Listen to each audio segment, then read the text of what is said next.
Hello, नमस्कार मित्रांनो. आज दसरा आहे. दसऱ्याच्या सर्वांना खूप साऱ्या शुभेच्छा. काल ग्रुप सीची मेन्सची जी आन्सर की आलेली प्रथम उत्तर तालिका, त्यानुसार त्यातील गणिताचे आपण 22 प्रश्न पाहूयात. थंबनेलमध्ये पाहिल्यानुसार याही वेळेस 22 पैकी 22 प्रश्न बरोबर आलेले आहेत. आणि मागच्या वेळेस पण 1 जूनला जो अवघड पेपर आला होता गणिताचा, त्यावेळेस पण 20 पैकी 20 जेव्हा बरोबर आले आणि मी तसा व्हिडिओ टाकला, त्यावेळेस अनेकांनी सांगितलं की प्रूफ टाका, प्रूफ टाका, प्रूफ टाका. म्हणून यावेळेस मुद्दाम प्रूफ पण घेऊन आलेलो आहे. आणि प्रूफ एवढ्यासाठी नाही आलं की खरं खोटं करायचं आहे. प्रूफ एवढ्यासाठी घेऊन आलोय की अनेकांना गणितात असा पण स्कोर येतो, त्याबद्दल मोटिवेशन पण भेटतं. आपल्या टेलिग्राम चॅनलची लिंक आहे खाली, त्यावरती बघा 4:14 PM ज्या दिवशी पेपर झाला ते दिवस 21 सप्टेंबरला आहे तशी बाहेर येऊन गणिताची स्कॅन केलेली कॉपी PDF तयार करून टाकली होती. 4:14 मिनिटात बाहेर येऊन, म्हणजे बघितलं सुद्धा नाही बरोबर आहे का चूक आहे, कन्फर्म सुद्धा केलं नाही आहे अशी, आणि सर्वच्या सर्व बरोबर आली. आणि तसंच 1 जूनचं पण आहे टेलिग्राम चॅनलवरतीच. 11 ते 12 प्रिलियमचा पेपर झाला होता ग्रुप सीचा मेनचा. त्यावेळेस अवघड गणित होते 20. 15च्या पुढे जाणे सुद्धा अवघड आहे. त्यावेळेस 12:11 मिनिटांनी म्हणजे 11 मिनिटावर PDF टाकली होती. तिथं पण 20 पैकी 20 बरोबर होती.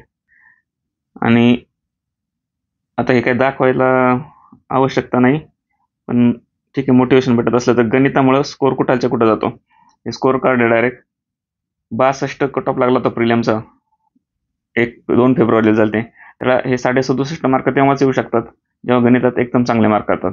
आणि प्रीचा रिझल्ट लागायच्या आधी पण इतके चांगले मार्क्स असल्यामुळे आपल्याला मोटिवेशन भेटतं अभ्यासाला की आपण प्रिलियम कन्फर्म पास होतोय. इथं पण ग्रुप सीचे पण 1 जूनचे तसंच स्कोर.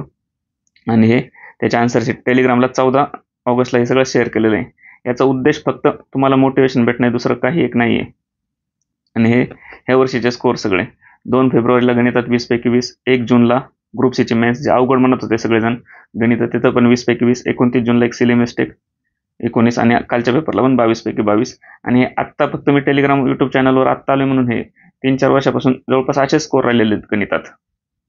ओके, आपण प्रश्न पाहूयात. प्रश्न पाहण्याच्या पूर्वी एक अनाउन्समेंट करायला आवडेल मला. एक 2-3 मिनिटच घेतो. आपण टेलिग्राम चॅनलवरती तर आहोतच, आणि ॲपवरती पण आलोय गुगल प्ले स्टोअरवरती. TCS मॅथ्स विथ रुपेश हा लोगो आहे. आणि इथं आपण TCSचे 1400+ PYQ घेतलेले आहेत. त्यात तलाठी भरतीचे 57 शिफ्टमधले 25 म्हणजे 1400+ PYQ आहेत. आणि एकदम डिटेल लॉजिकल रिझनिंग कसं आहे, लॉजिकल थिंकिंग त्यामागं प्रत्येक प्रश्नामागं ते समजून सांगितलेलं आहे. आणि आउट ऑफ मार्क्स कसे घ्यायचे ती स्ट्रॅटेजी पण दिलेली आहे. हे सगळे पेपर, ह्या सर्व ज्या भरती असतात TCSच्या, तलाठी, धर्मदाय निरीक्षक, नगर परिषद, महानगरपालिका, कृषी विद्यापीठ भरती, आरोग्य सेवक, पोलीस भरती, बँकेचे एक्झाम आणि TCSच्या इतर एक्झाम याला उपयुक्त आहेतच. शिवाय MPSC गट ब गट चा मी मुद्दाम उल्लेख करतोय. त्याचं कारण तसंच आहे. हे माझं या आधीची झालेली निवड. ठीक आहे. आता हे TCSचा पेपर तुम्ही म्हणता MPSC साठी कशाला, TCSचे PYQ, तर हाच पेपर बघा आत्ता 21 तारखेला झालेला आपल्याला मेनचा. एक प्रश्न तुम्हाला दाखवतो. म्हणजे जवळपास 20 पैकी 17-18 क्वेश्चनचं लॉजिक डायरेक्ट TCS मध्ये भेटून जातं आपल्याला. हा प्रश्न बघा. ABC एखादे काम 20, 30, 60 दिवसात पूर्ण करतात. A नेहमी काम करतो आणि तिसऱ्या दिवशी B आणि C त्याला मदत करतात. हा आत्ता आलेला प्रश्न आहे परवा दिवशी. आणि TCSला हा तलाठी भरतीला आलेला प्रश्न आहे 2023ला TCSच्या PYQ मध्ये. इथं खाली दिलाय हा वाचा. ABC एक काम 20, 30, 60 दिवसात 20, 30, 60 दिवस 20, 30, 60 दिवसात करतात. दर तिसऱ्या दिवशी B आणि C यांची मदत घेतल्यास A किती दिवसात करतो. A नेहमी काम करतो, B आणि C त्याला प्रत्येक तिसऱ्या दिवशी मदत करतात. काय वेगळं या प्रश्नात? ऑप्शन बघा 12, 15, 16, 18, 12, 15, 16, 18. म्हणजे इतके डिटेल म्हणजे वर्ड बाय वर्ड कॉपी झालेलं आहे पूर्ण. ओके, एवढं पण अपेक्षित नाही आपल्याला डायरेक्ट जसे तसे प्रश्न आहे ना. पण TCSचे म्हणजे आता 1000+ प्रश्न सोडून झालेले आहेत माझ्या त्या बॅचच्या निमित्ताने. तर जवळपास MPSC जे 20 प्रश्न येतात ना, त्यातले 15+ प्रश्नांची तर तिथंच तयारी होऊन जाते TCSचे प्रश्न केले तर. TCSला फक्त लॉजिकल रिझनिंगचा थोडासा पार्ट वेगळा जो MPSCला येत नाही. तो पण काही ठिकाणी आहे, आत्ता पण आहे, पण ते जास्त प्रमाणात नाही आहे. पण शाब्दिक उदाहरणं TCSच्या शाब्दिक उदाहरणाला तोड नाही. मार्केटमध्ये जे अवेलेबल उदाहरणं आहे तुमच्यासमोर ते एकदम साध्या लेवलची किंवा साधारण जुन्या परंपरा पॅटर्ननुसार आलेली आहे. फिरून प्रश्न TCSने बरेच विचारलेले आहेत, शाब्दिक उदाहरणं त्यात लिहितात. तर त्यासाठी म्हणजे प्रत्येक प्रश्नाला रेफरन्स आहेच. तर हा एक दिसला म्हणून अजून 2-3 प्रश्न असे सेम टू सेमच आहे बरं का. आता हा मागच्याच पेपरचा प्रश्न आहे, आता 8 दिवसापूर्वी पेपर झाला त्यामधलाच प्रश्न आहे. अजून मागं प्रश्न काढले तर अजून भेटतात. आणि थोडेसे आकडे बदलून कॉन्सेप्ट तेच ठेवून तर विचारू नका, एवढे प्रश्न आहेत. त्याच्यामुळे 20 पैकी निदान 15 प्लस प्रश्नांची तयारी तुम्हाला फक्त एमपीएससी करत असाल, दोन्ही सरळ सेवा आणि एमपीएससी करत असाल तर ही बॅच एकदम उपयुक्तच आहे. पण फक्त एमपीएससी करत असाल तर प्रॅक्टिसला चांगले प्रश्न पाहिजे असतील तर इथलची शाब्दिक उदाहरणं करा. ओके, आपण प्रश्नाकडे जाऊ. प्ले स्टोअरला ही बॅच अवेलेबल आहे. आणि एमपीएससी आता तुम्हाला तर दाखवलंय समोरासमोरच प्रूफ काय येतो.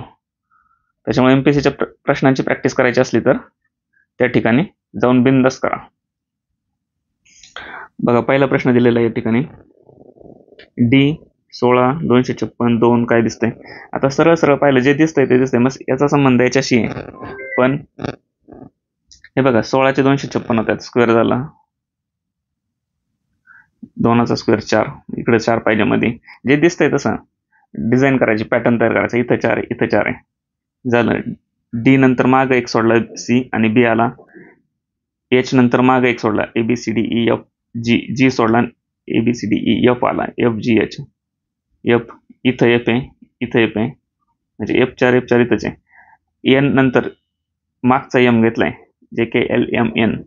एस नंतर मागचा OPQ RS, आर पाहिजे इथं, इथं आर नाही, इथं आर नाही. I1 हे उत्तर दिले काल. आता लॉजिक लावून हे उत्तर काढायचं, कितीतरी लॉजिक पण लागतील. तसं बळच ओढून ताडून काढण्यात अर्थ नाहीये. जे सरळ सरळ दिसतंय, साधं साधं दिसतंय त्या पद्धतीने जायचं. खूप डिटेलमध्ये जायचं नाही. एखादा मार्क गेला तरी चालतो, त्या प्रश्नापासून काढलेलं नसतं. 20 पैकी 19 आले, 18 आले तरी चालतात. काढायचं म्हणजे क्यू कसं पण काढता येईल, पण ते मला पटतच नाही कसं तरी ओढून ताडून काढायचा. त्याच्यामुळे हा प्रश्न मी या 2 पैकी एक हाच मारला होता मी, आणि आरच्या जागी आर काढलं होतं, F4R असं उत्तर आलं. ओके, ठीक आहे. बघू कॅन्सल होतोय का नाही. कॅन्सल झाला तर ओढून ताडून काढलेलं लॉजिक लावू, काहीतरी लावलेलं आहे अनेक जणांनी. तसं लॉजिक कसं पाहिजे, सरळ सरळ दिसणारं, साधं सिंपल, आणि प्रत्येक ठिकाणी फिट बसणारं. इकडे ह्या बाजूला नाही बसत पण ह्या बाजूला बसतंय असं नाही पाहिजे. तुम्ही ह्या बाजूला गेला ना या प्रश्नात तरी चाललं असतं, इकडून ह्या बाजूवरून ही बाजू, कारण तशीच दिलेली आहे. पण आपल्याला इथं जास्त नजरेला भरते ना 16चे 256 झालेले, म्हणून असं जाऊ आणि हे कम्पेअर करू. ओके, पुढचा प्रश्न. जास्तीत जास्त विद्यार्थ्यांनी कोणता विषय निवडला. आता विषयांची बेरीज करायची सगळे. आपण जी 20 मिनिटाची डेली प्रॅक्टिस सांगितली युट्यूबला, स्पीड कॅल्क्युलेशन पार्ट 1 पार्ट 2 मध्ये, त्यात बेरजा पण सांगितलं रोज करायला, कशा करायच्या, कशा पद्धतीने करायच्या. त्याचा डायरेक्ट उपयोगित होतोय तुम्हाला. बेरीज केली, विज्ञानाची एवढी, गणिताची एवढी, भूगोलाची एवढी आणि इतिहासाची एवढी, आणि त्यात जी जास्त आहे ते उत्तर लिहायचं. पण बेरीज कशी, आता इथं बेरीज करून मी दाखवत नाही, बेरीज सगळे करतील, पण बेरीज करून 2-4 सेकंद वाचवण्याचं टेक्निक मी स्पीड कॅल्क्युलेशन मध्ये 20 मिनिटात आधीच सांगितलेलं आहे. युट्यूबला ते लेक्चर आहेत, पार्ट 1 पार्ट 2. आता इथं आपण 20 बाजूला काढू शकतो. 20 प्रत्येक ठिकाणी मिळू नाही शकत, कारण 20 प्रत्येक ठिकाणी मिळणार आहे. म्हणजे उरलेल्या अंकांचीच बेरीज केली तरी चालेल. ओके, बेरजा करून बघा. पर्याय नंबर 2 आहे त्याचं विज्ञान. बेरजांचा प्रश्न आहे फक्त, दुसरं काही नाही याच्यात. आपण कसं सोडवायचं ते शिकतोय आणि वेळ कुठं वाचायचं ते शिकतोय. आता इथं एक सिंपल लॉजिक लावतो आपण दरवेळेसच,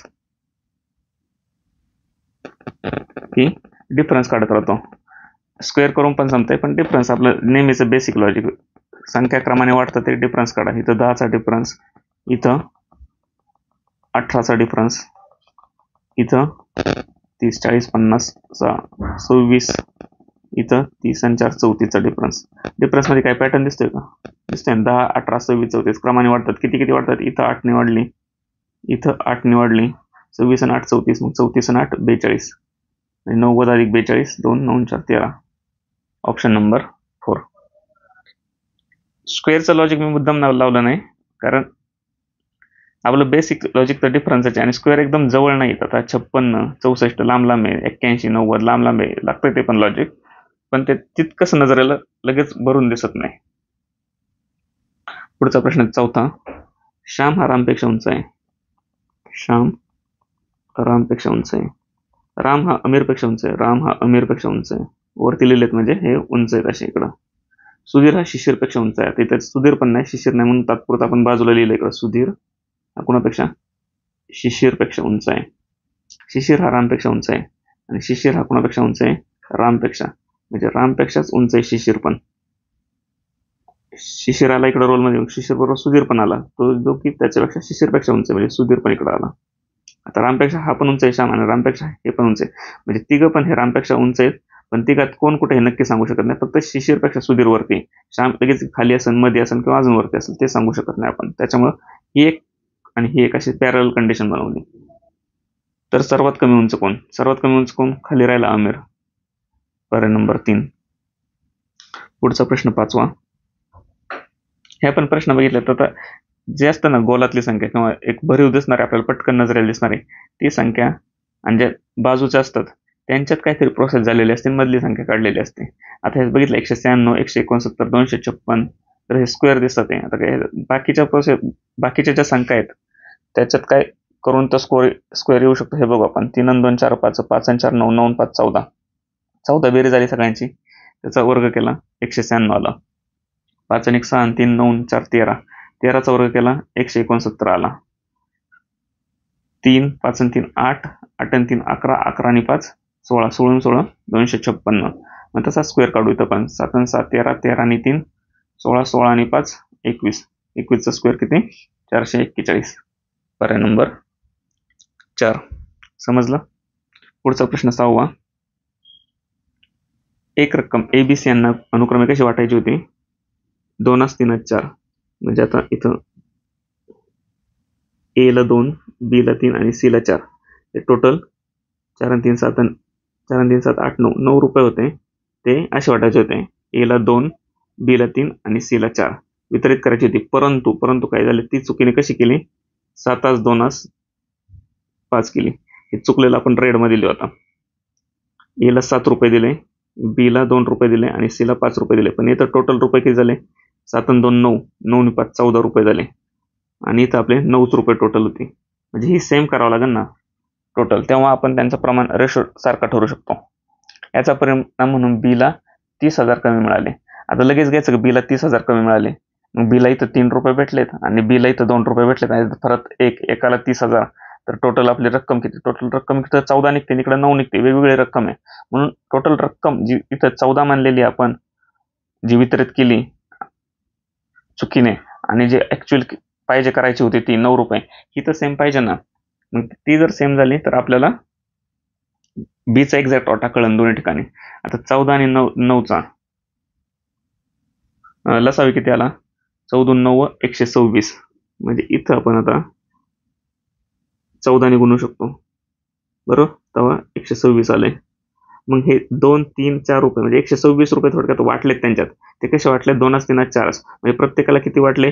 याला पण 14 ने गुणावं लागेल. म्हणजे 14 2 28 एला, 14 3 42 बीला आणि 14 चौक 56 सीला. आता इथं 126 झाला, मग इथालची पण टोटल 126 करू, चुकीने जे केले ते. मग 14 गुणिले इथं 9 करावं लागतील, तेव्हा 126 येतील. म्हणजे 7 2 5 यांना पण 9 ने गुणू. याचा अर्थ काय झाला? 9 7 63 एला, 9 2 18 बीला, 9 5 45 सीला. इथपर्यंत समजलं? काय लगेच गुणून घ्यायची गरज नाही, फक्त समजण्यासाठी गुणिले 9 लिहिलंय. प्रश्न जो विचारलाय, जेवढा विचारलाय तेवढ्याच गुणून आपण कशाला प्रत्येक ठिकाणी गुणायचं लगेच. परिणाम काय झाला? तर बघा, बीला 30,000 कमी मिळाले. आता बीला इथं किती मिळतात रे? आधी 14 1 14 14 28, 3 वाटा आहे ना, 14 गुणिले 3 14 तरी 42 मिळतात. म्हणजे 126 पैकी 42 इथं मिळाले. म्हणजे वितरित करायचे होते 42 करायचे होते, परंतु चुकीने किती मिळाले? इथं बीला 2 भेटले आणि गुणिले 9 9 2 18, इथं बीला किती भेटले? 18 भेटले. किती पैकी? 126 पैकी. आणि याचा परिणाम बीला काय? 30,000 कमी भेटले. आता 126 पैकी 42 दिले गेले, द्यायला पाहिजे होते, पण बीला किती दिले? 126 पैकी 18 दिले. बेस सामान 126 पैकी 126 रुपये वाटलेत, दोन्हीकडे 126 रुपये वाटलेत. मग बीला किती भेटायला पाहिजे होते? 42, पण भेटलेत किती? 18. किती कमी पडले? 42 वजा 18, 20 आणि 4 24 रुपये. तर ती रक्कम. आता बी चे 24 म्हणजे त्यांच्या भाषेत किती, आपल्या भाषेत 24 आले. आपल्या भाषेत रक्कम किती टोटल 126 मानलेली रक्कम आहे. आपल्या भाषेत बीला किती कमी पडले, 24 कमी पडले. आता त्यांच्या भाषेत हे 24 कमी पडलेले म्हणजेच किती, 30,000. म्हणजे आपल्या भाषेत 24 कमी पडले बीला, तेच त्यांच्या भाषेत 30,000 रुपये आहेत. आपल्या भाषेत आपण टोटल रक्कम 126 मानली, ती किती, ती एक्स मानली. तर ती रक्कम किती होती, एक तर तिरकस गुणाकार करून सोडवा, किंवा रेशो प्रोपोर्शन पर्सेंटेजमध्ये आपण शिकवले की याला एवढे असं लिहायचं. 24ला 30,000 तर 126ला किती गुणिले 126ला किती. सोडवलं. 6 चौक 24, 6 दुने 12 आणि 6 एक 6, 4 एक 4, 4 7 28, खाली उरले 2, 4 पंचे 20, 2 शून्य म्हणजे किती आले 7500 गुणिले 21. 2 शून्य दिले, हे 21 5 105, 10 21 126, 21 7 147, 147 आणि 10 157, 1,57,500 रुपये टोटल रक्कम. पर्याय नंबर 1. समजलं. पुढचा प्रश्न 7वा. समजा तुमच्या घड्याळात 9 वाजले असेल. 1 जूनचाच आय थिंक रिपीट प्रश्न आहे. 1 जून का कोणत्या तरी परीक्षेला आता रिपीट झालेला प्रश्न आहे. सकाळी 9 वाजले आहेत, तर तास काटा पश्चिमेकडे आहे. आता 9 वाजले कसे काढणार घड्याळात आपण, 12 नंतर 3, 3 नंतर 6, 6 नंतर 9. इथं तास काटा असतो आणि इथं मिनिट काटा. वाचले का 9 आता. इथं तास काटा छोटा, मिनिट काटा मोठा. जर तास काटा पश्चिमेकडे आहे, तास काटा इकडे पश्चिमेकडे, ही पश्चिम असली तर ही काय झाली पूर्व, पश्चिमेची पुढची. आणि पूर्वेकडून पश्चिमेकडे जाता उजव्या हाताची उत्तर आणि ही दक्षिण. आता ऍक्च्युली आपण मॅपमध्ये उजव्या हाताची पूर्व मानतो, डाव्या हाताची पश्चिम मानतो. म्हणजे काय आपल्याला वेगळा विचार करायची गरज नव्हती या ठिकाणी. डाव्या हातालाच पश्चिम दिलेली त्यांनी. तर मिनिट काटाची दिशा विचारली, तो उत्तरेला होता. पर्याय नंबर 4. 7व्याचं 4 नंबर. ही उत्तर वगैरे दिली असती तर आपल्याला मग घड्याळ फिरवावं लागलं असतं. तसं ही उत्तर दिली असते, दक्षिण दिली असते, पूर्व दिली असते, त्या पद्धतीने घड्याळ फिरवावं लागलं असतं. पुढचा प्रश्न 8वा. पंकज, किरण, अनिल या तिघांना 1,000 रुपये 2 3 5 या प्रमाणात वाटले. आता किती वाटले, 5 आणि 3 8 आणि 2. पंकजला 2 रुपये वाटले, किरणला 3 रुपये वाटले आणि अनिलला 5 रुपये वाटले. 5 आणि 3 8 आणि 2 10 रुपये वाटले. 10 पैकी हे असे वाटले. इथपर्यंत समजलं. हे आपली भाषा झाली. आणि त्यांच्या भाषेत टोटल 1,000 वाटले बरं का. म्हणजे आपल्या भाषेतले 10 म्हणजे त्यांच्या भाषेतले 1,000 रुपये आता. तर किरणच्या वाट्याला किती येतील. किरणला आपल्या भाषेत 10 पैकी किती आलेत, किरण कुठे मधली 3. 10 पैकी आपल्या भाषेत 3 आलेत, तर त्यांच्या भाषेत 1,000 पैकी किती म्हणून गुणिले 1,000. 10 पैकी 3 तर 1,000 पैकी किती. रेशो प्रोपोर्शन मध्ये शिकवले युट्यूबला. 0ला 0 गेलं, 100 गुणिले 3 300 रुपये. पर्याय नंबर 3. समजलं. 9वा प्रश्न. आता काय केलं या ठिकाणी, हा सर्कल आहे गोल, त्रिकोणावर मांडलाय पुढच्या, याला हे असं झालं. तर हा जो पहिला ते ना काय म्हणतात त्याला, चौकोन नाही, आयत, हा याच्यावरती मांडायचा असा. कुठे असं, हे नाही, इथे. पर्याय नंबर 4. समजलं. पुढचा प्रश्न. TCS ला अशा प्रकारची बरीच पदावली, इथं तुमचा चांगला सराव होईल त्या प्रश्नपत्रिकांत. बेकबे इथे एकदम सिंपल लेवलची विचारली. बेकबे आणि 2 3 म्हणजे 3/2 आले याची किंमत, भागिले 5×15 आणि 3 18/5. आता 3/2 भागिले काही उलटून झाले, गुणिले 5 वरती गेला, 18 खाली आला. किती आलं, 3 1 3, 3 6 18, 5/6 12 आहे का. 5/12 पर्याय, 5/12 पर्याय नाही, पण हा त्याचा इक्वलंट पर्याय ना. 5×15 आणि 12×36. पर्याय नंबर 2. इथं आपण घालवले. आपल्याला काय फ्रॅक्शन मध्ये काम करायची सवय, छोट्या गोष्टीत म्हणून नाही घालवले. त्यांनी घालवलेच नाहीत, भाग दिलाच नाही. 3 1 3, 3 6 18चा, 5×15 घेतले आणि 18×2 घेतले. कसं करा, उत्तरापर्यंत पोहोचतोय आपण. 10व्या चालू 2. पुढचा प्रश्न 11वा. 11वा आता 21 पासून 32 पर्यंत प्रश्न आहेत.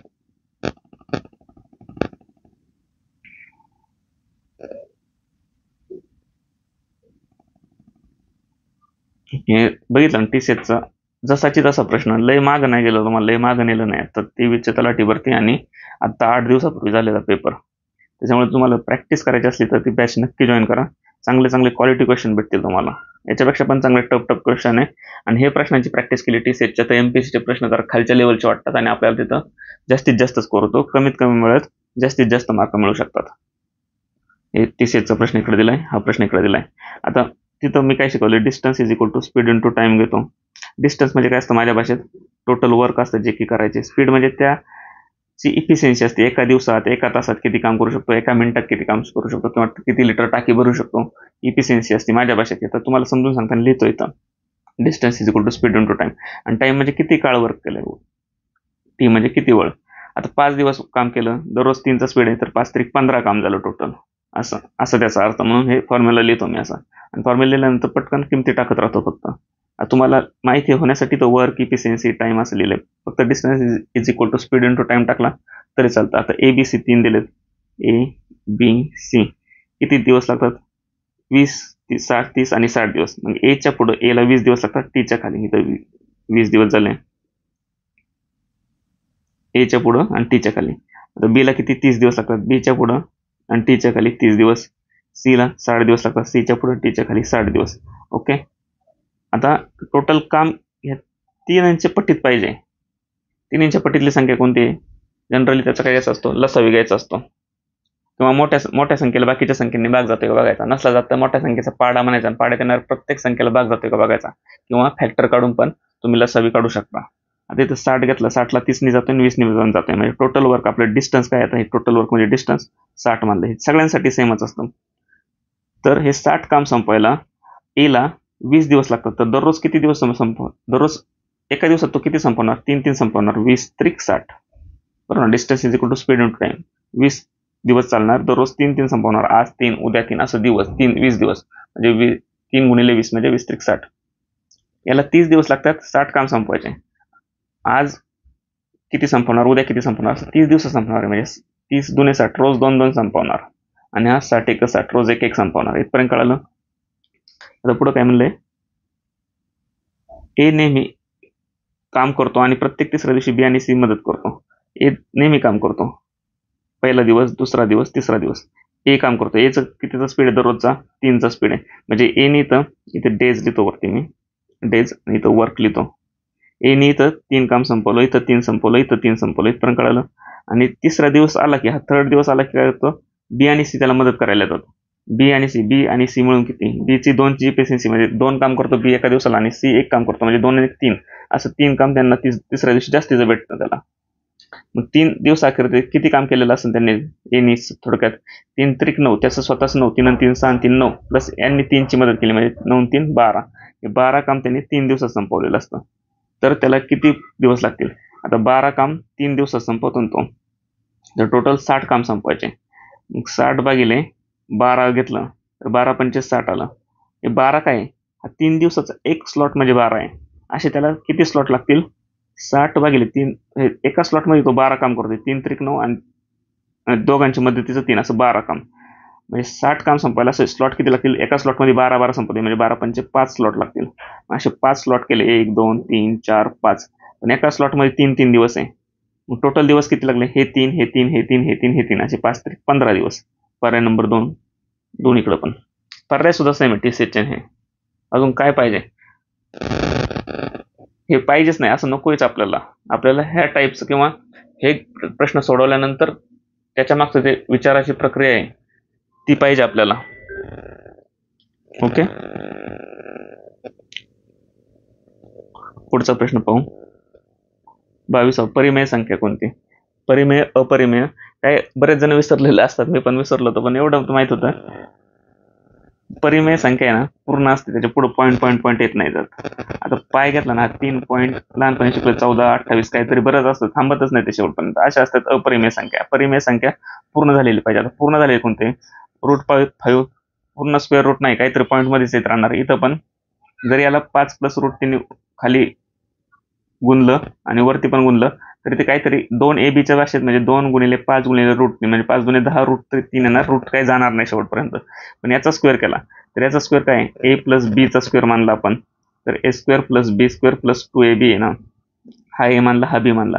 A² किती झाला, 2√2चा स्क्वेअर 2, B² 1/√2चा स्क्वेअर 1/2, आणि 2AB 2 गुणिले √2 गुणिले 1/√2, म्हणजे √2ला √2 गेले, 2 आले, म्हणजे 2 अधिक 1/2 अधिक 2, 2 2 4, आणि अर्धा 4.5. आलं का? पूर्ण 4.5च्या पुढे जात नाही. 4 पॉईंट झालं 5, संपला विषय तिथंच. म्हणजे हा डॉट डॉट डॉट डॉट असं पुढं 0 पॉईंट, मग त्याला आपण बार लिहितो असं. 14, 28 हेच रिपीट असलं तर बार, किंवा एकच संख्या रिपीट असली 33.33 असलं की एक 3 वरती टिंब मांडतो. तसं नाही पाहिजे. ते परिमेय अपरिमेयातला फरक आहे. तो ऐन टायमाला आठवलं पण पाहिजे, किंवा मग तेवढं अभ्यास पाहिजे, बेसिक पण. आता काय दिलंय? DI वरती ह्या वेळेस पण ग्रुप सीला वाटलं होतं जरा मीडियन मोड त्या टाईपचे प्रश्न येतील, पण नाही, आपले साधे चार्टचे प्रश्न आले. बरं झालं. हा पण स्टॅटिस्टिक्सचाच भाग आहे. काय म्हणलंय प्रश्न बघा. प्रकृती विद्यालयाच्या इंग्रजी ऑलिम्पियाड परीक्षेला, आता प्रकृती कोणती अशा प्रकारची ही इंग्रजी ऑलिम्पियाड इथे, म्हणजे प्रकृतीची ही 20 आहे. बसलेल्या विद्यार्थ्यांची संख्या किती झाली? 20. ही या दोन शाळांमधील विविध परीक्षा कोणकोणत्या? इंग्रजी ऑलिम्पियाड आहे, गणित आहे, सामान्य आणि वादविवाद. ह्या विविध परीक्षांना एकूण विद्यार्थी संख्येतील फरक दोन्ही शाळांतले, म्हणजे दोन्ही शाळेतले एकूण विद्यार्थी किती बसलेत? आता प्रगतीतले एकूण, प्रगती नाही, प्रकृती आहे, प्रकृतीतले एकूण किती बसलेत? इथं 20, इथं 10, 30, 30 आणि 25, 30 आणि 25 55, 55 आणि 10 20, 20 आणि 10 30, 30 आणि 20 50, 55, 55 आणि हे 10, 55 आणि 10 किती झाले? 65. म्हणजे प्रकृतीचे झाले 65, आणि संस्कृतीचे किती झाले? संस्कृती रेड निघतो आता मी. टोटल इथं म्हणलं दोन्ही शाळांतील विविध परीक्षांना बसलेले एकूण विद्यार्थ्यांचे फरक काढायचे. फरकाचे किती पट आहे? संस्कृतीचे किती झाले? हे 10, हे 15, 15 आणि 10 25, 25 आणि 30 55, 55 आणि 5 60, हे झाले 60. या दोघातला फरक आहे 5. आणि काय विचारलंय? प्रकृतीचे इंग्रजी ऑलिम्पियाडला बसलेली विद्यार्थी संख्या जी काढली आपण 20, ती ह्या दोघांतला फरक आहे. फरकाच्या किती पट आहे? आपण दोघांना फरक आला 5, हा 5 फरक आला, हे 20 आले. हे 20 हे ह्या फरकाच्या किती पट आहे? 5च्या 4 पट आहे. 5 चोक 20. पर्याय नंबर 4. समजलं? पुढचा प्रश्न 25वा. काय म्हणले? कुठे गेला प्रश्न? 2000 पासून 2026 पर्यंत प्रश्न किती टक्क्यांनी कमी झाले? 2000ला किती होते? 55 प्रश्न होते, आणि 2026ला किती झाले? हे ओल्ड झाले. न्यू 2026चे 40%, आणि प्रेशर प्रोपोर्शन मध्ये युट्यूबला सांगितलं ओल्ड न्यू खालीवर काय लिहायचं ते, म्हणजे आणि किती कमी झाले विचारलंय. म्हणजे 55चे 40 झाले, म्हणजे किती कमी झाले? 55 वरती 15 कमी झाले, म्हणजे 55 वरती 15 कमी, 55 वरती 15 कमी. याचा शॉर्ट फ्रॅक्शन केला, 5 3 15, 5 1 5, 5 1 एवढे कमी झाले. आणि आपल्याला टक्क्यात विचारलंय 311. आपण पर्सेंटेज टॉपिक मध्ये 20 मिनिटाच्या डेलीच्या प्रॅक्टिसमध्ये रोज शिकलो फ्रॅक्शन म्हणजे काय. तिचा डायरेक्ट फायदा येतो. 111 म्हणजे माहिती आहे आपल्याला 9.09%, एकदम छान शिकवलेलं त्या ठिकाणी पहा तुम्ही. तर आपल्याला 311 काढायचे, म्हणजे याला 3 निघूनतोय तर याला पण 3 निघूनलंय. 9 27.27%. तोंडी तोंडी उत्तर होते. पर्याय नंबर 2. पण प्रॅक्टिस करत असाल तर 20 मिनिटाची. पुढचा प्रश्न 25वा. एका संख्येने 5ला TCSला असे भरपूर प्रश्न आहेत. एवढ्याने भागलं तर किती येईल? काय नाही, ती संख्या एकदम शून्य मांडायची, किंवा ती संख्या आहे त्याच्यात जी बाकी मिळून मिळते ती मानायची. एका संख्येला 5ने भागलं असतं बाकी 3 उरते, मग शून्य मानले बाकी 3 उरते, म्हणजे 0 + 3, ती संख्या 3 माना. आणि 5ने भागलं तर बाकी किती उरते? 3 उरते. ती संख्या आपण किती मानली? 3 मानली बरं का. जेवढी बाकी असेल तेवढीच ती संख्या माना. काय ठीक आहे, चालतंय. बाकी 3 आहे, 3च संख्या मानली, कारण शून्याचा भाग झाल्यावर शून्यच राहणार. 5ने भागलं किती उरलं? 5 0 0, 3 बाकी उरली. बरोबर आलं. जर त्याच संख्येच्या वर्गाला 5ने भागले, वर्ग केला या संख्येचा, 3 1 9, त्याला 5ने भागलं, 5 1 5 आणि खाली उरले 9तून 5 गेले 4, बाकी किती उरेल? 4. पर्याय नंबर 4. बाकी जेवढी तेवढी संख्या मानली. एवढा याचा विश्वास बसत नसला तुम्ही, ठीक आहे, 1चा भाग पूर्ण द्या आणि मग उरलेली बाकी माना. 1चा भाग दिला, 5 1 5, आणि बाकी किती उरले? 3, म्हणजे 5 आणि 3 8, 8 संख्या मानली. आता 5ने भागलं तर 5 1 5, 1चा भाग पूर्ण संपला. म्हणजे शून्याचा भाग तुम्हाला रिस्की वाटत असला तर 5 1 5, बाकी 3 उरली. बरोबर. आता त्याच संख्येचा वर्ग केला, 8 मानली होती, 8चा वर्ग केला 64, 64ला 5ने भागला, 60 पर्यंत जाते पूर्ण भाग, उरती किती? 64 मधून 60 गेले, 4 बाकी उरते. कसं करा? पुढचा प्रश्न 26वा. एका शेतकऱ्याने 20,000 रुपये कर्जाने घेतले, त्यावर 2800 रुपये दिले आणि 12 हप्ते त्याला फेडायचे, आणि प्रत्येक हप्ता अगोदरच्या हप्त्यापेक्षा 100ने कमी कमी होत चाललाय. प्रश्न वाचा पॉज करून, समजून घ्या. आता इथं काही मदक भागिले 100 किंवा सरळ व्याज चक्रवाढ व्याजाचा प्रश्नच नाही, हा सरासरीचा प्रश्न आहे. 20,000 आणि 28 असे एकूण किती आहे? एकूण व्याज 12 हप्त्यात भरायचे. त्याची रक्कम व त्यावरील 28 व्याज ही रक्कम आणि दोन्ही मिळून किती झाले 20,000 आणि 2,800 म्हणजे 20 आणि 2 22,800 रुपये. हे किती हप्त्यात भरायचे 12 हप्त्यात. मग आपण ॲव्हरेज काढू त्यांचं. प्रत्येक हप्ता कितीच आहे ॲव्हरेज 12 12 खाली उरले 10 12 पंचे 60 12 72 12 7 84 12 98 12 9 108 आणि 2 शून्य म्हणजे 1900 रुपयाचा प्रत्येक हप्ता येईल. ठीक आहे 12 हप्त्यात भरला इथपर्यंत क्लिअर. आता वाक्य तोडलं. पुढचं वाक्य प्रत्येक हप्त्याची रक्कम अगोदरच्या हप्त्यापेक्षा 100 रुपये कमी आहे. म्हणजे प्रत्येक हप्ता आता 12 हप्ते बरं का. हे इकडं 6 इकडं 6 आणि आपला आता मधला जो पार्ट आलाय ना तो 1900 रुपयाचा आलेला आहे. 1900 म्हणजे इकडे 1 2 3 4 5 6 आणि इकडे 1 2 3 4 5 6 हा 1900 रुपयाचा आलाय आपला. तर याचा ह्या महिन्याचा हप्ता किती असेल 1900. ह्या दोघांचा मधला आलाय ना मग इकडे 50 देऊन इकडे 50 देऊ कारण 100चा फरक आहे.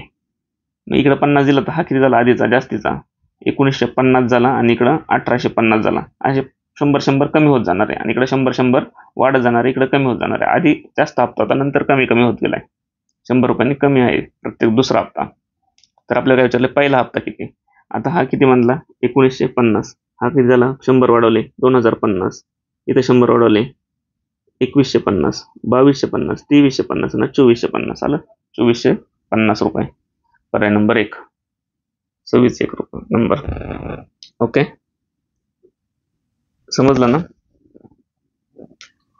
जर कमी जास्त होत नसता तर तो हप्ता कितीला पडला असता त्याचा आहे तेवढ्यालाच पडला असता. कितीला 1900ला. पण नंतर ॲव्हरेज मध्ये असं त्यांनी कंडिशन दिली की 100 कमी झाला पाहिजे. मग ते फक्त आपण ऍडजस्ट केलं दुसरं काहीच नाही केलं. पुढचा प्रश्न व्हॉट्सअप पॉज करून सोडवा. काय म्हणले जर उत्पादन क्षेत्रात 450 कामगार कार्यरत असतील तर बांधकाम क्षेत्रात किती कुशल कामगार कार्यरत असतील. उत्पादन क्षेत्रात उत्पादन आहे 90 डिग्री इक्वल टू किती आहे 450 आहे. तर बांधकाम क्षेत्रात विचारले बांधकाम क्षेत्रात बांधकाम कुठे आहे 72ला किती काढा ना.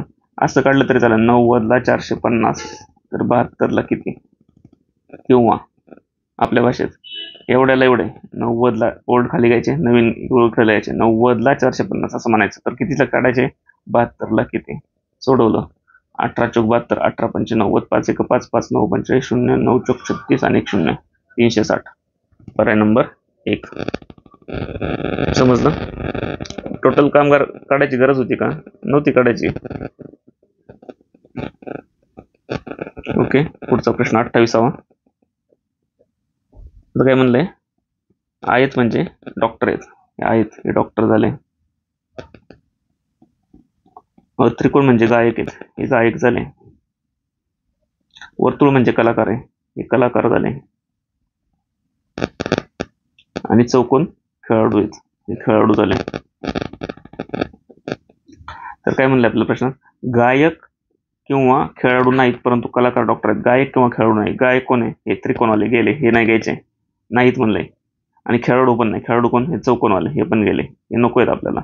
पण काय म्हणलंय परंतु कलाकार किंवा डॉक्टर आहे.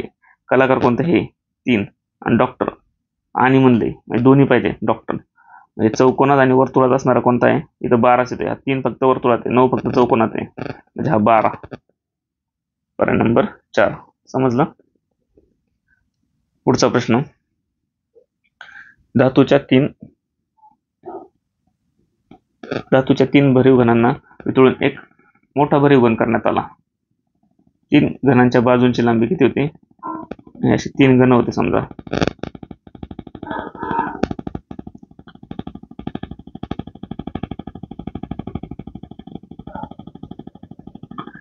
एकाची 3 एकाची 4 आणि एकाची 5. घन म्हणजे काय क्यूबच्या काय असतात सगळ्या बाजू सेम असतात. म्हणजे त्याचं हा भरीव घन आहे हे सगळे वितळवले. वितळवायचं घनफळ जे आहे ते सगळं एकत्र करायचे. याचं घनफळ किती झालं 3. घनफळ किती असतं बाजूचा क्यूब असतो ते कसं काढलं असतं. हा जो खाली असतो ना पार्ट हा खालचा पार्ट आहे समजा. हा बाजू गुणिले बाजू वर्ग झाला म्हणजे एका बाजूचा वर्ग झाला. हे एवढं वरती जायचे आपल्याला तेवढं वरती जायचे म्हणजे हाईट निघूनलं पाहिजे. हाईट पण घनात काय असते त्याची बाजूच असते. म्हणजे बाजूचा वर्ग जो असतो खाली क्षेत्रफळ तयार झालेला एरिया तयार झालेला त्याला हाईट निघून आयला गेलो तर हाईट निघून आयला गेलो तर हाईट म्हणजेच त्याची बाजू पण आहे तिसरी, सगळ्या बाजू सेम आहेत, म्हणजे त्या परत अजून एका बाजूने गुणतोय म्हणून तो क्यूब झाला त्या साईडचा. याचा किती झाला आता घनफळ किती झाल्याचं 3 त्रिक 9 9 त्रिक 27 झालं हे पहिल्याचं. दुसऱ्याचं 4 चौक 16 16 चौक 64 आणि 5 वाजा 25 25 5 125 7 4 11 5 16 हात झाला 1 2 1 3 6 3 9 9 10 11 हात झाला 1 1 1 2 216 झालं. आणि हे सगळं एकत्र करून एक नवीन मोठा घन बनवला असं एवढ्याचा. तर याचं किती बाजू आपण x मानली तर x क्यूब याचं घनफळ झालं आणि तेच किती 216. याचं क्यूब रूट घेतलं तर x आलं आणि x कितीचं क्यूब रूट आहे 216. 216चं क्यूब रूट किती आहे 6 6 36 आणि 36 216 6. म्हणजे याची नवीन जो घन बनला त्याची प्रत्येक बाजू 6 6 झाली. इथपर्यंत कळालं. वितळून एक मोठा भरीव गोल तयार करण्यात आला, घन करण्यात आला. म्हणजे इथं स्टेटमेंट तोडलं. आता पुढं 3 घनांची बाजू एवढी दिली असल्यास 3 घनांच्या, आता पुढं प्रश्न विचारला इथून पुढं 3 घनांच्या पृष्ठफळाचे क्षेत्रफळ व मोठ्या घनाच्या पृष्ठफळाचे क्षेत्रफळ यांचे गुणोत्तर किती. 3 घनांचं पृष्ठफळ किती झालं. पृष्ठफळ म्हणजे जी वरची बाजू दिसणार ती. आता हा समजा घन आहे आपला, पृष्ठफळ काय होतं सगळ्या बाजू सेमच आहे ना.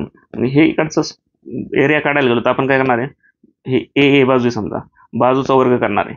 पण अशा किती बाजू आहे घनाला 1 2 3 किंवा ह्या 4 बाजूने असे गोल आणि वरची एक आणि खालची अशा 6 बाजू आहे. म्हणजे बाजूचा वर्ग ए वर्ग आणि गुणिले 6 येणार, ते त्याचं काय येणार क्षेत्रफळ येणार टोटल याचं. मग याचं क्षेत्रफळ किती आलं आपलं काय विचारलं 3 घनांच्या एकत्रित पृष्ठभागाचे क्षेत्रफळ. हे 3 होते पहिले, त्यांचं क्षेत्रफळ किती आलं. हे बाजू याचं किती झालं, बाजू किती झाली 3 याचं. मग एका बाजूचं क्षेत्रफळ किती झालं, एरिया किती झाला 3 त्रिक 9 आणि अशा 6 बाजू आहे. म्हणजे याचं किती झालं 9 गुणिले 6 झालं. याचं किती झालं 4 चौक 16 एका बाजूचं अधिक 16 अशा बाजू आहेत 6 16 गुणिले 6 अधिक याचं एका बाजूचा 5 5 25 झालं. अशा बाजू 6 आहेत म्हणून 25 गुणिले 6 भागिले कुणाबरोबर तर मोठ्या घनाच्या पृष्ठभागाचे क्षेत्रफळ. मोठ्या घनाची एक बाजू किती आहे 6. मग एका बाजूचं किती झालं एरिया 6 6 36 अशा बाजू किती 6. हे गुणिले 6 लगेच का नाही केलं तर सगळे कॅन्सल आउट होणार. हे लगेच कळत होतं आधी म्हणून नाही केलं, हे हळूहळू कळतं. आता याच्यातून 6 कॉमन काढला 6 कॉमन काढला 6 कॉमन काढला, यामध्ये अधिक आहे ना कॉमन काढू शकतो आपण. आणि हा इकडे गुणिले 6 आहे म्हणजे ह्या 6ला हा 6 हा 6 हा 6 गेला, वाचला आपला वेळ. आता किती आलं 9 अधिक 16 9 अधिक 16 अधिक 25 भागिले 36 16 9 25 25 आणि 25 50 भागिले 36 50 भागिले 36 म्हणजे याचे निम्मे केले 25 आणि याचे निम्मे केले 18. पर्याय नंबर 3 त्यांचा गुणोत्तरच विचारलाय. लक्षात 29चं 3 नंबर. पुढचा प्रश्न 30वा. आता हे वरतीच लिहितो, जागा कमी येतं मी. हा प्रश्न होता 30वा. एक ट्रेन प्रवासी घेऊन निघते, पहिल्या स्थानकावरती 1/3 प्रवासी उतरवते.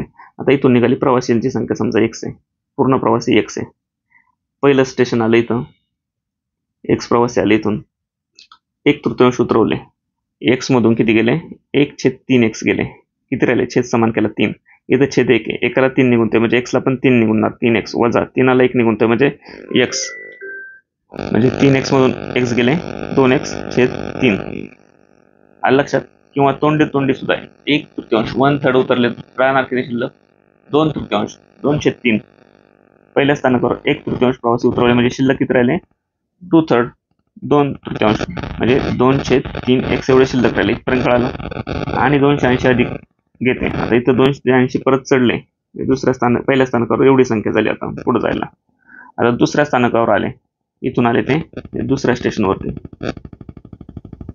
दुसऱ्या स्टेशनवर काय झाले नवीन एकूण, आता नवीन एकूण ही आहे बरं का, नवीन एकूण पैकी अर्धे प्रवासी उतरवले, याचे निम्मे उतरवले म्हणजे हे 2/3x अधिक 280 याच्या निम्मे म्हणजे भागिले 2 एवढे उतरवले. मग तेवढे उतरवले तर किती तेवढेच राहणार, निम्मे उतरवले, निम्मे गेले निम्मे राहिले. आणि 12 अधिक चढले, ते राहिलेली संख्या समजा ही भागिले 2 करून आणि 12 चढले अधिक 12 आले. आणि एवढे प्रवासी कुठे गेले आता हे तिसऱ्या स्थानावर गेले. तिसऱ्या स्थानावर पोहोचल्यावर 248 प्रवासी जात असल्याची माहिती झाली. म्हणजे हे प्रवासी म्हणजे किती आहे 248. तर सुरुवातीच्या प्रवाशांची संख्या किती. आता कसं पण सोडवा हे तुम्ही, म्हणजे तुम्हाला जसं सोडवायचं तसं सोडवा. कॅल्क्युलेशनचा पार्ट उरलाय. आता मी तर कसं सोडवून हे 2 लगेच भाग देऊन टाकन हे दोन्ही तर बे क बे, हा बे गेला, हा 140 आला. ओके, मग किती आलं इथं? हे 2 तर गेलाय खालचं छेदाचं, म्हणजे इथं फक्त हा पण 2 गेलाय आणि 100 किती 280चे किती राहिलेत? 140 राहिलेत. म्हणजे 1/3x राहिलाय अधिक 140 अधिक 12 इज इक्वल टू किती? 248. 140 आणि 12 किती झाले? 152. म्हणजे 1/3x इज इक्वल टू 152 इकडे गेले, 248 मधून 152 गेले, म्हणजे ते 48 96 आले. आणि हा 3 भाग करायला गुणाकार करायला x इज इक्वल टू 96 गुणिले 3, 100 गुणिले 3 300, 4 कमी करायचे 3 वेळा, 4 त्रिक 12 गेले, 300तून 12 गेले 288. पर्याय नंबर 2, 30चं 2. समजलं? पुढचा प्रश्न 31वा. खालीलपैकी कोणत्या संख्येला 8, 9, 10, 11ने भागले असता पूर्ण भाग जातो? एक एक संख्या घेऊन बघू. आता 10 जरा सोपी संख्या म्हणून 10 घेतली. शून्य पाहिजे, सगळं शून्य आहे, म्हणजे प्रत्येकाला 10ने भाग जाते. 10चा विषय संपला. आता पुढची संख्या घेतली, समजा 9. 9ची कसोटी काय? अंकांच्या बेरजेला 9ने भाग गेला पाहिजे. करा अंकांची बेरीज. 6 आणि 5 11 आणि 1 12, 12 आणि 6 18, 9ने भाग जातोय. इथं 6 आणि 3 9, 9 9 18 आणि 6 24, 24ला 9ने भाग जातोय का? नाही. 9 त्रिक 27, 9 2 18, म्हणजे हा ऑप्शन गेला. याला 9 2 10 11, 11 आणि 7 18, 9ने भाग जातोय. 7 आणि 4 11, 11 आणि 5 16, 16 17 18, 9ने भाग जातोय 18ला. हा एक पर्याय गेला का? 9ची पण कसोटी गेली. आता समजा आता 8ची किंवा 11ची घ्या. 8ची कसोटी काय? शेवटचे 3 अंक एकक दशक शतक स्थानचे यांना 8ने भाग गेला पाहिजे. याला जातोय 8ने, 8 2 16 आणि 0 जातोय. याला हा पर्याय चेकच करायचा नाही. आता हा गेलेला आहे. शेवटचे 3 अंक 7चे 8ने भाग जातोय का? 8 8 8 64, खाली उरले 6, 8 7 56, खाली उरले 4, बाकी उरती, म्हणजे भाग जात नाही. हा पण ऑप्शन गेला. याला जातोय का 8ने? हे 3 शेवटच्या 3 अंकांना 520ला 8 45, 8 48, खाली उरले 4, 8 45 जातोय. आता 8 पण गेला, उरला 11. 11ची कसोटी काय आहे? आता 2 ऑप्शन उरलेत, हा आणि हा. 11ची कसोटी काय आहे? एका आड एक संख्यांची बेरीज, बेरजेतला फरक, आणि त्याला 11ने भाग गेला पाहिजे. आता एका आड एक संख्या म्हणजे 5 नंतर 1 सोडून घ्यायची, पुढची 1 आणि 1 सोडून पुढची 0 घेतली, म्हणजे 5 आणि 1 6 झाली. आणि या दोघातला फरक 6 आणि 6 12, यांची बेरीज किती झाली? 5 आणि 1 6 आणि 0 6, आणि दुसरा वजा या दोघातला फरक 6 आणि 6 12. या एकाड एक संख्यांच्या बेरजेच्या फरकाला 12 आणि 6 यांचा फरक किती आला? 6चा. ह्या फरकाला 11ने भाग गेला जातो. याला 6ला 11 जातोय का? नाही, म्हणजे हा पण पर्याय गेला. इथं बघू करून. एकाडे घेतले 4, नंतर 5 आणि नंतर 0. 5 आणि 4 9 इकडे आले, आणि हे दुसरे उरलेले एकाडे 7 आणि 2 9. 9तून 9 गेले 0, 0ला 11ने भाग जातोय का? जातोय. म्हणजे आपला ऑप्शन किती आला? 31चा 4 नंबर. या सगळ्या संख्यांनी भाग जातात. आणि अक्षरशः आपल्याला सगळ्या कसोट्या चेक कराव्या लागल्या, असं नाही एका 2 कसोटीतच निघून गेलं.